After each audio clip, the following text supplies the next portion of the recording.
దేవుని నామమునకు మహిమ కలుగును గాక.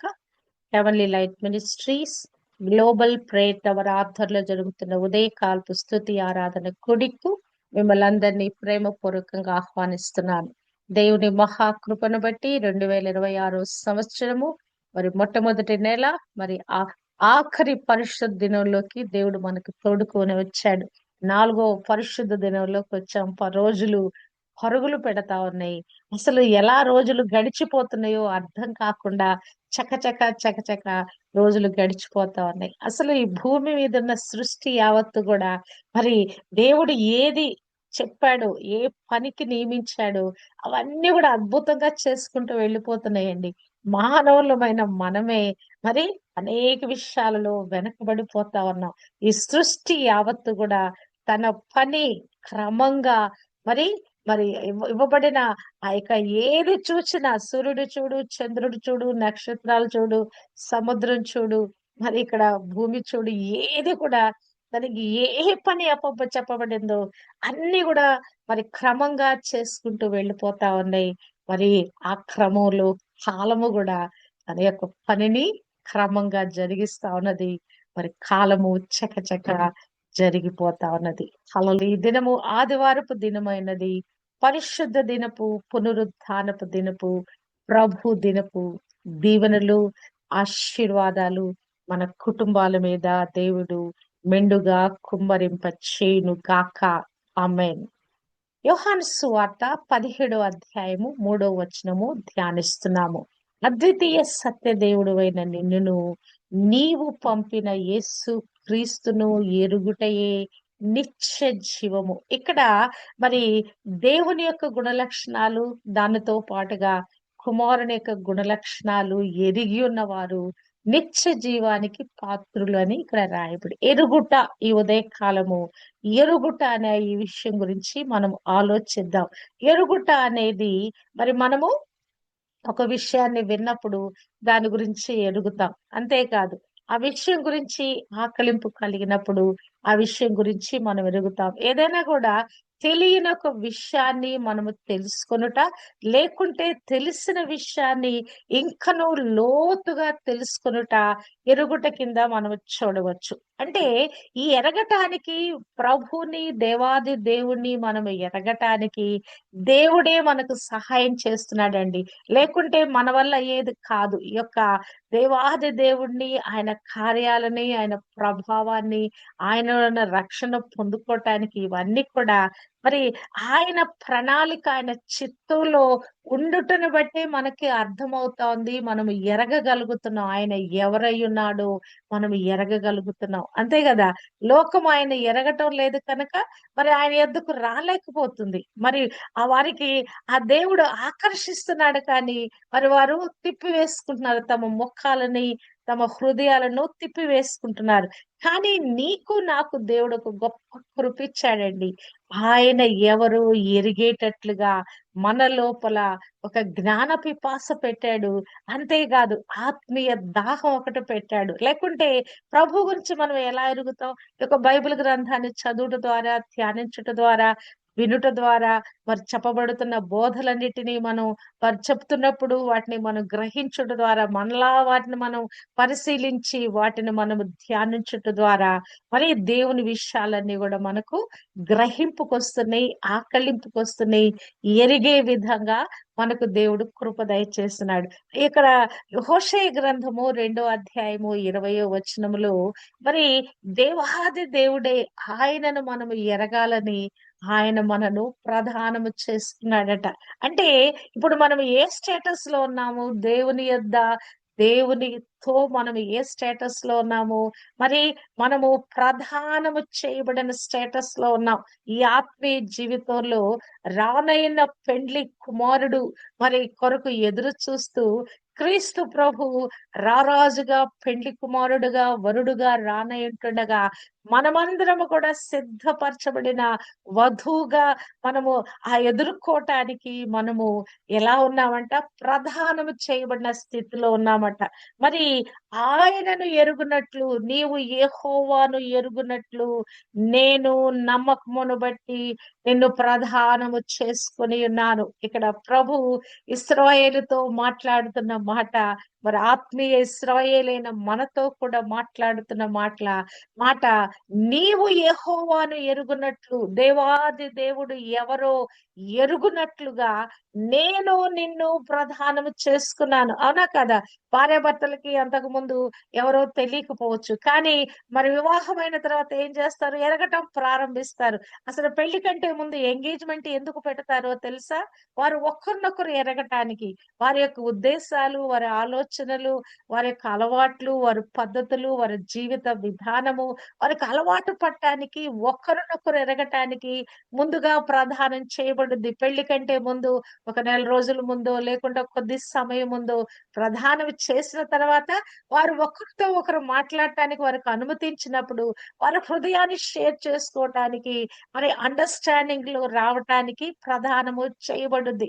ఇలాగున మనకు కూడా ప్రభు ఎవరో, దేవుడు ఎవరో ఎరగటానికి మనము కూడా ఇప్పుడు ప్రదానము చేయబడిన వారిగా ఉన్నాము. ఒక్క దినాన పెండ్లి కుమార్తెగా మనం సిద్ధపరి, పెండ్లి కుమార్తెలుగా కాదు, మనమందరం కూడా వధువుగా, పెండ్లి కుమార్తెగా సిద్ధపరచబడి ఆయన యొద్దకు వెళ్ళటానికి ఆయన మనల్ని ప్రదానము చేసుకున్నాడు. అంతేకాదు మనము ఎవరో ఆయనను ఎరుగునట్లుగా మనకన్నీ కూడా ఆయన మరి బోధపరుస్తా ఉన్నాడు. అసలు ఈ కృప మన ఎడల చూస్తే గనక ఈ యొక్క రాజ్య మర్మములు ఎరుగుటకు మనకు అనుగ్రహింపబడిన, అందరికీ అనుగ్రహించబడల. మత్తయి సువార్త 13వ అధ్యాయము 11వ వచనంలో మనం చూచినట్లయితే ఈ యొక్క పరలోక రాజ్య మర్మములు అందరికీ బయలుపరచట్లేదంట. ప్రభు ఆ యొక్క ఆయన జీవించిన కాలంలో ఆ శిష్యులు వెంట పెట్టుకొని మరి అనేకమైన బోధలు, అనేకమైన ప్రసంగాలు, అనేకమైన ఉపమానాలు చెప్పాడు ఆయన. కానీ అవన్నీ కూడా అందరికీ అర్థం కాల. మరలా ప్రభు ఇంటికొచ్చిన తర్వాత మరి వారికి అన్ని కూడా విడమర్చి చెప్తూ వచ్చాడు. ఎందుకు? అది అనుగ్రహింపబడుట, అవి పొందుకొనుట, ఎరుగుటకు కూడా ఒక కృప కావాలండి. పరలోక రాజ్య మర్మములు ఎరుగుట మీకు అనుగ్రహింపబడి ఉన్నది, కానీ వారికి అనుగ్రహింపబడలేదు. ఈ భూమి మీద ఉన్న అందరికీ కృప లేదండి. ఈ యొక్క రాజ్య మర్మములు, ఏదైతే నిత్య జీవానికి వెళ్ళే ఈ మార్గము, దీని గురించిన విషయాలు ఎరిగే కృప వారికి దొరకలేదు. నీకు, నాకు, మన కుటుంబాలకు, ఈ దినము క్రైస్తవులుగా పరిగణించబడుతున్న వారికి ఈ కృప దొరికిందండి కదా. అన్యులలోంచి రక్షింపబడిన వారు అందరూ రక్షింపబడరు. ఎవరో ఒకరు రక్షింపబడతారు ఒక్కొక్క కుటుంబంలో నుంచి. అవునా కాదా? వారికి ఆ కృప దొరికింది. పరలోక రాజ్య మర్మములు ఎరుగుట మీకు అనుగ్రహింపబడినది. అబ్బా! ఎంత ధన్యులమండి మనము. ఈ రాజ్య మర్మములు, ఈ పరిశుద్ధ గ్రంథంలో రాయబడిన ఈ యొక్క గొప్ప నిధిలో నుండి, ఈ వాక్యపు గనిలో నుండి, నిధిలో నుండి అనేక విషయాలు పొందుకునే కృప నీకు, నాకు దేవుడు అనుగ్రహింప చేసి ఉన్నాడు. ఇంకా ఇవన్నీ మనం ఎలా అర్థం చేసుకోగలుగుతున్నామంటే పరిశుద్ధాత్మ సహాయము ద్వారా. 1 యోహాను 2:20లో చూస్తే, మీరు పరిశుద్ధిని వలన అభిషేకము పొందిన వారు గనక సమస్తమును ఎరుగుదురు. ఎలాగున మనకి ఇవన్నీ గోచరపరచబడుతున్నాయి, ఎలాగు మనకి ఇవన్నీ కూడా బయలుపరచబడుతున్నాయి, అనుగ్రహించబడుతున్నాయి, ఎలాగున వీటిని మనం ఎరుగుతున్నామంటే అభిషేకము. ఎప్పుడైతే బాప్తిస్మ అనుభవంలోకి మనం వెళ్ళామో ఆ పరిశుద్ధాత్మ దేవుడు ఆ సంచకరువుగా మనలో ఉండి మనకు అండర్‌స్టాండింగ్ అనే దాన్ని మనలో జరిగిస్తా ఉన్నాడు. జ్ఞానము, వివేకము, వివేచనాత్మ, ఆ గ్రహించే కృప మనకి ఎలా పొందుకుంటున్నామంటే అభిషేకము ద్వారా.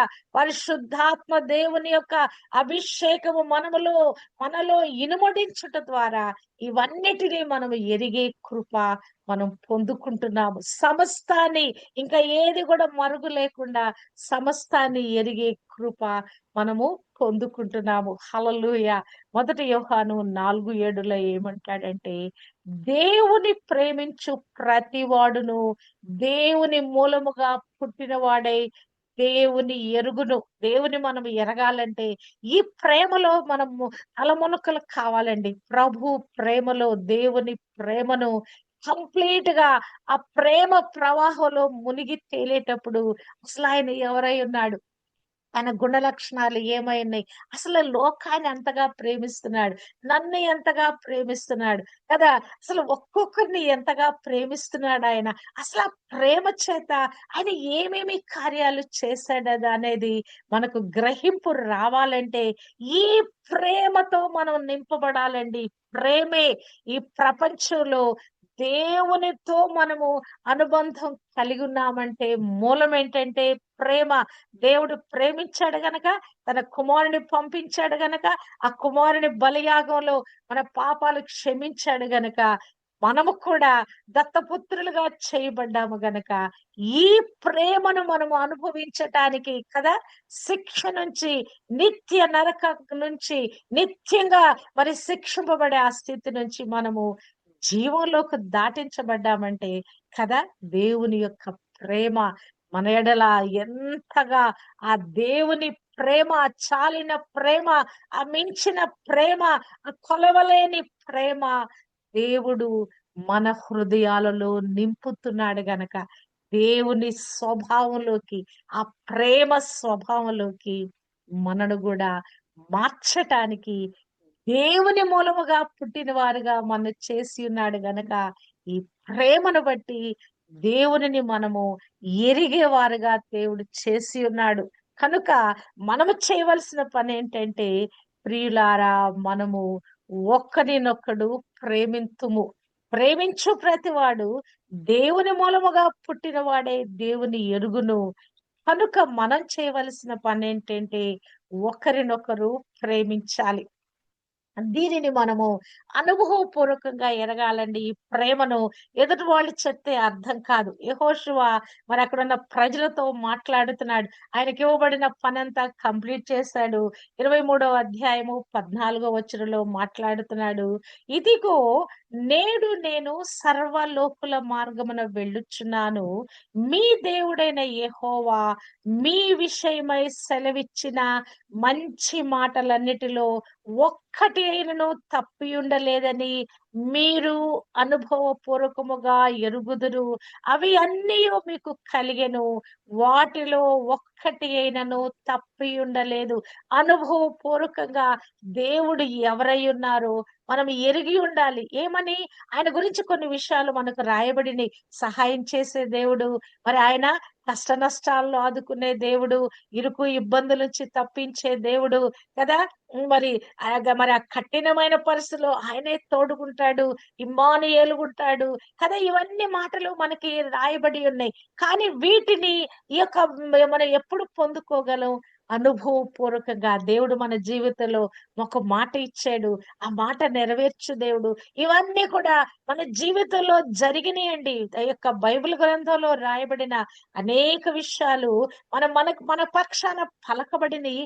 అవన్నీ గూడా మనం పొందుకున్నాం. ఎలా పొందుకున్నాం వాటిని?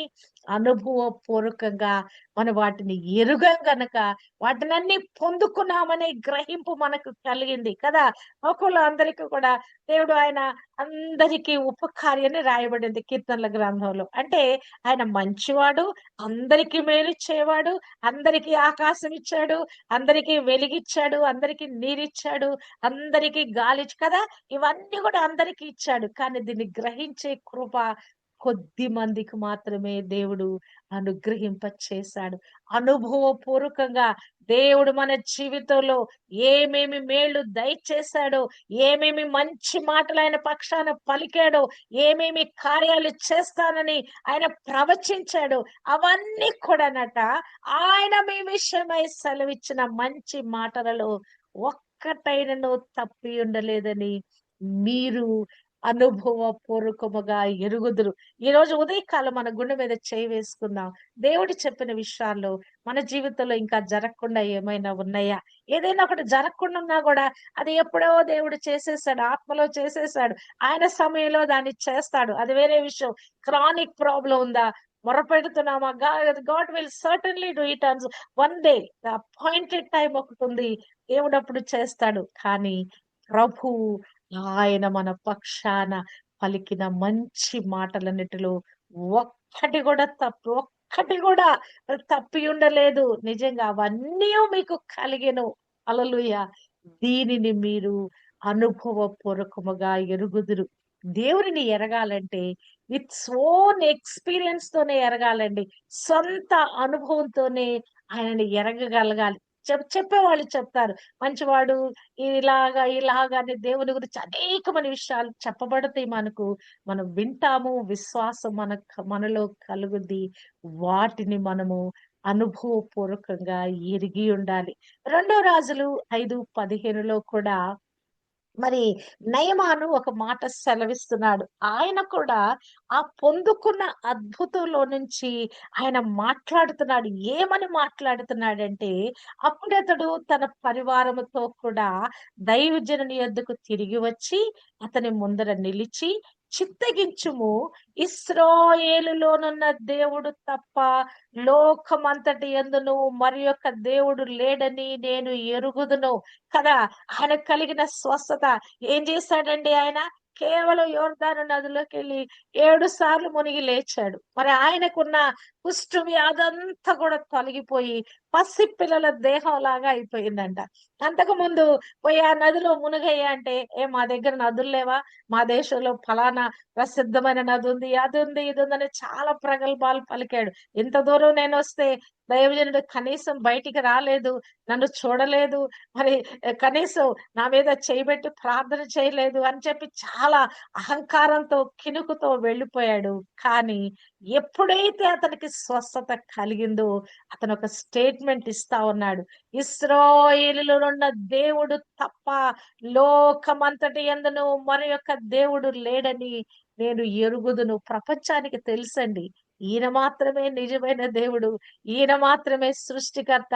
ఈయనకు మించిన దేవుడు లేడు అని అందరికీ తెలుసు. అయినను అహంభావము, అయినను మరి ఆ దుష్టుడు వారికి అడ్డుపడుతున్నాడు. ఆ సత్యాన్ని ఒప్పుకోకుండా, సత్యాన్ని గ్రహించకుండా, సత్యములో జీవించకుండా ఒక భ్రమలో కొట్టుకుపోయినట్లుగా మరి ఆ యొక్క ఆ కనులకు, ఆత్మీయ కనులకు గుడ్డితనము కలిగినట్లుగా ఆయనని ఎరగకుండా ఉన్నారు. హల్లెలూయా! మరి సైన్స్ కూడా చెప్తా ఉంది.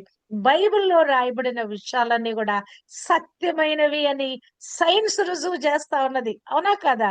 మరి ఆ సైన్సే రుజువు చేస్తా ఉంటే, మరి ఈ మానవులు ఎందుకు నమ్మరు? అవునా కాదా? వారు మరి ఒప్పుకోటానికి వారికి ఏదో అడ్డుపడుతుంది. వారిలో అడ్డుపడతా ఉంది కదా! ఈయనకు కూడా అదే కోపం కలిగుండే. మా యొక్క దేశంలో కంటే కూడా మీ దేశము, ఇక్కడున్నటువంటి నీరు, ఇక్కడున్నటువంటి నదులు ఇవి గొప్పవా అని చాలా అహంకారంగా మాట్లాడాడు కానీ, మరి ఆయన ఎప్పుడైతే తగ్గించుకొని ఆ నదిలో మునిగి వచ్చాడో, కానీ అప్పుడు ఏమైపోయిందండి? గొప్ప స్వస్థత పొందుకున్నాడు. ఇప్పుడు అతను స్టేట్మెంట్ ఇస్తున్నాడు. ఆయన ఎవరో ఎరిగితే, అనుభవపూర్వకంగా ఎరిగితే అందులో స్థిరపరచబడతారండి. హల్లెలూయా! ఇక్కడేం మాట్లాడుతున్నాడు?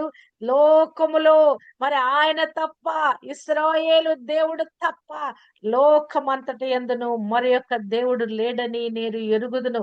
కదా! దానియేలు దినాల్లో కూడా అక్కడ దర్యావేషు రాజు మరి ఆయన కూడా ప్రకటన చేపిస్తాడు. అవునా కదా! ఆయన బోనులో నుంచి బయటికి ఆ సింహము బోనులో నుంచి బయటికి వచ్చినప్పుడు గూడా సకల రాజ్యముల యందుండవారు దేవుడులో ఈయన మాత్రమే దేవుడు. ఈయనను అనుసరించాలని గూడా ఒక శాసనం చేస్తాడు. మన దేవుడు మరి సృష్టికర్త అయిన వాడు సమస్త ఈ భూమి మీదున్న ప్రజలందరికీ దేవుడై ఉన్నాడండి. ఏకైక దేవుడై ఉన్నాడు. హల్లెలూయా! మరి పౌలు భక్తుడంటాడు తన యొక్క అనుభవంలో నుంచి, మరి నేను నమ్మిన వారిని ఎరుగుదును గనుక నేను సిగ్గుపడను. అందును బట్టి ఈ శ్రమలను అనుభవించుచున్నాను. మరి నేను ఎంతగా శ్రమ పెట్టబడుతున్నాడు. ఆయన ఎన్ని శ్రమలు పడ్డాడండి.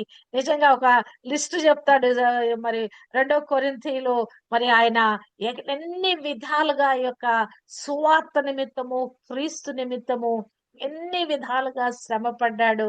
అవన్నీ చెప్పిన తర్వాత ఆయన ఏమంటున్నాడు? ఏం స్టేట్మెంట్ ఇస్తున్నాడు? నేను నమ్మిన వానిని ఎరుగుదును గనుక సిగ్గుపడను. అందును బట్టి, ఆ హేతువును బట్టి ఈ శ్రమలు అనుభవించుచున్నాను. ఇవన్నీ గూడా శరీరానికి కలిగే ఈతి బాధలు. నా ఆత్మను ముట్టుకోలేవు అవి. మరి నా ఆత్మను ఏమాత్రము గూడా తాకలేవు. నేను క్రీస్తులో ఎంత బలవంతుడనో, నా ఆత్మలో ఎంత బలవంతుడనో నాకు తెలుసు. ఈ శ్రమలను నేను కేవలం ఈ భూమి మీద శరీరంలో మాత్రమే అనుభవించుచున్నాను. ఎందుకు? నేను నమ్మిన ఆ క్రీస్తు ఎవరో నాకు తెలుసు. ఫిలిప్పి 3:10, 11లో అంటున్నాడు. నాయన శ్రమలలో పాలివాగనడు పాలివాడనగుట ఎరుగుట ఎట్టిదో ఎరుగు నిమిత్తము నేనేం చేస్తున్నాను? ఏ విధము చేతనైనను మృతులలో నుండి నాకు పునరుత్థానము కలుగవలనని ఆయన మరణ విషయములో సమాన అనుభవము కలగవాడనై ఆయనను ఆయన పునరుద్ధాన బలమును ఎరుగు నిమిత్తమును సమస్తమును నష్టముగా పెంటగా ఎంచుకొనుచున్నాను. హల్లెలూయా! ఈయన దేవుడు ఎవరో ఎరిగి ఉన్నాడు. ఆ శ్రమలన్నీ సహిస్తా ఉన్నాడు. ఇంకను కూడా మరి ఆయనలో పాలువాడవటానికి, ఆయన మృతులలో నుండి మరి ఎలాగున తిరిగి లేచాడో, ఆ పునరుద్ధానములో నుండి తిరిగి లేవటానికి, ఆయన మరణ విషయములో సమానుభావం కావటానికి, ఆ పునరుద్ధాన బలమును ఎరగటానికి నేను ఈ లోకంలో సమస్తాన్ని గూడా నష్టంగా ఎంచుకొనుచున్నాను. హల్లెలూయా! ఈ స్టేట్‌మెంటు క్రీస్తులో ఈ దినము నడుస్తున్న ప్రతి ఒక్కరం కూడా ఇవ్వగలగాలి. అనుభవపూర్వకంగా ఎరగటం అంటే కేవలం మేలు పొందుకోవటానికి, చేసిన వాగ్దానాల యొక్క నెరవేర్పు పొందుకోవటానికి, ప్రవచనాల నెరవేర్పు, నువ్వు ఆశీర్వదించబడతావు, నువ్వు దీవించబడతావు, నీకు మేలు కలుగుద్ది, నీ పిల్లలకు పెళ్ళవుద్ది, మీకు ఉద్యోగాలొస్తాయి కదా! మీరు ఆరోగ్యంగా ఉంటారు, ఆస్తులు ఈ యొక్క దీవెనలు, ఆశీర్వాదాలు కాదండి. పరలోకములో నిత్య మహిమలో మనం ఉండటానికి, చనిపోయినా తిరిగి లేవటానికి, ఆ పునరుద్ధాన బలము ఎరగటానికి మనం ప్రయాసపడాలి. క్రీస్తు ప్రభు ఎలాగున మృతి గెలిచి లేచాడు, ఏ పునరుద్ధానపు శక్తితో ఆయన లేచి ఉన్నాడో, మనము కూడా అదే పునరుద్ధానపు శక్తితో లేపబడటానికి ఆయనను మనము ఎరిగి ఉండాలి. హల్లెలూయా! హల్లెలూయా! క్రీస్తు ప్రభు తన శిష్యులతో మరి మాట్లాడుతూ, ఇవన్నీ సంగతులు మీరు ఎరుగుదురు గనక వీటిని చేసిన ఎడల మీరు ధన్యులగుదురు. మనకి చాలా ఎరిగి ఉన్నాం. క్రీస్తు ప్రభు గురించి ఎరిగి ఉన్నాం. వీటిని మనం ఏం చేయాలి? చెయ్యాలి వాటిని. నేను ఏది బోధిస్తున్నానో, ఏది బయలుపరుస్తున్నానో, వీటిని చేసిన ఎడల మీరు ధన్యులగుదురు. మనకి చెప్పబడిన, బోధించబడిన, మనం ఎరిగిన వాటిని మనము ఏం చేయాలి? వాటిని ప్రాక్టికల్ లైఫ్‌లో పెట్టాలి. వాటిని చేసిన యెడల మీరు ధన్యులగుదురు. మొదటి యోహాను 2:4లో అంటాడు యోహాను భక్తుడు, ఆయనను ఎరిగి ఉన్నామని చెప్పుకొనుచు, ఆయనను ఆయన ఆజ్ఞలను గైకొనని వాడు అబద్ధికుడు. వానిలో సత్యము లేదు. హల్లెలూయా! మరి ఇక్కడ ఇది మరి మనము సత్యవంతుని వాని యందు ఉన్నామని చెప్పేసి మనము ధ్యానించాము. ఆ సత్యవంతుని యందు మనం ఉండాలంటే మనం ఏం చేయాలి? ఆజ్ఞలు గైకొనేవారుగా మనకు చెప్పబడుతున్న, బోధించబడుతున్న ఈ వాక్యాలను, ఈ యొక్క బోధను మనం అంగీకరించు వారిగా, ఆయన ఆజ్ఞలు గైకొనకపోతే అబద్ధికులుగా చేయబడతాము. సత్యములో మనము నిలవము. మరి, ఎవరు వారు? ఆయనను ఎరుగుచున్నామని, ఎరిగి ఉన్నామని చెప్పుకున్న వారు కూడా ఈ ఆజ్ఞలు పాటించకపోతే మనలో సత్యము లేదు. మనమేమైపోతున్నాం? అబద్ధికులమైపోతున్నాం. మనం ఎరిగి ఉన్నాం. ప్రభుని ఎరిగి ఉన్నామంటే ఆయనలో మనము కొనసాగాలండి. ఆయనలో మనము వేరు పారాలి. ఆయనని ఎరగటానికి మనము తిరిగి మృతులలో నుండి తిరిగి లేచేంతగా ఆయనను మనము ఎరిగి ఉండాలి. మేళ్ళు పొందుకొనుట కొరకే కాదు గాని, మరి ఆ పునరుద్ధానపు అభిషేకముతో ఒక్క దినాన ప్రభు సన్నిధిలో నిరంతరము జీవించటానికి ఆ పునరుద్ధాన బలాన్ని మనం పొందుకొని ఉండాలి. మరి కొద్దిమంది మరి దేవుని ఎరిగామని చెప్పుకుంటున్నారు కానీ మరి భయంకరంగా జీవిస్తున్నారట.